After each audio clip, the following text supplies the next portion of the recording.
ayong ba nương nghi bom bơ ya sang chừng thơ màu sâu xì nhà bay dùng chừng thơ màu chữ xì nhà bay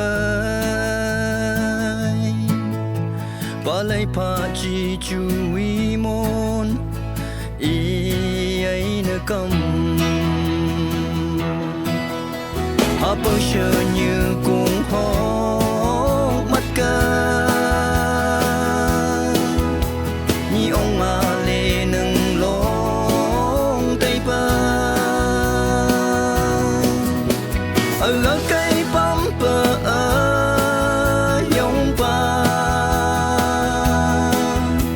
nâng cơ mê hê shu ô khăn ai có đúng như sương gai xì nữ ngã ba chờ chỗ chi này chờ mong sương à nâng ngã hà mây cả tốt như hi hay ô hà mây bầm bơ ở yong ba trăm ngày trăm nhớ mây lấy hơn trăng